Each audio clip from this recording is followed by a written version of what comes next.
Oh, di ba? Sarap.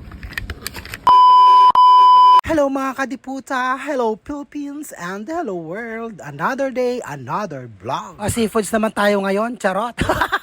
At heto nga, at bumili ako ng hipon at saka tahong ni Carla. Magluluto tayo ngayon ng masarap na ulam, charot. At heto nga, at nagpapakulo na ako ng Sprite. O diba, pak na pak. Pagkatapos, iluluto ko ang hipon para pak na pak. Nung maluto na ang hipon, ilalagay ko naman ang tahong para maglasang shrimp ang tahong. Ba't ba ganun? Hindi ko alam sasabihin ko. Ayan, at luto na siya. Magigisa naman ako ng bawang na may butter. O, diba? Halo-halo lang hanggang maluto. O, diba? Pagkatapos, ilalagay ko ng oyster sauce at saka ketchup. Siyempre, lalagyan ko ng paminta at saka nyetsin na konti. Para madagdagan ang lasa. Diba? Hipon ang una kong ilalagay. O, diba? Mekos-mekos. Diba?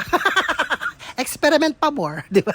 Nung okay na nga siya, ilalagay ko naman ang tahong. O, di ba? Halo-halo lang hanggang maluto. Napakasarap niyan. Humahalimuyak nga yung amoy. Napakabango. Gutom na akis. Tara, at kain na tayo. Mangan. Let's go, gutom na ako. Kain tayo, oh. Oh, may sauce sa loob. Sarap po, oh. Hindi siya overcooked. Diba? Sarap. Sarap hindi overcooked. Hindi panat.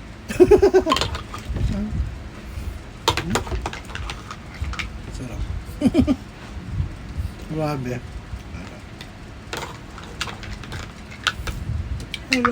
Ang lalaki oh. Hipon. Kain. Kakain natin.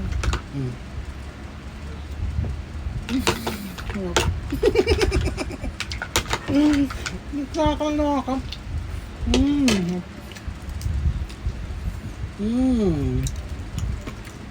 Harap. Akong hipon. Na? Alang mahal. Hindi siya overcook. Ang lambot. Anong ulam niyo dyan? Luto kayo ng ganito. Mura lang naman.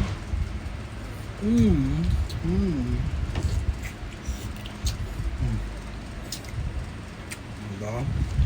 Ang lalaki. Maliliit siya pero ang tataba. Promise. Hindi ko kaya malalaki ah. Malalaki nga. Mapayat naman. Ito po yung puno oh. Di ba liit? Pero pag binuksan mo, puno. Malumag. Ang sarap. So hanggang dito na lang. I love you all and I thank you.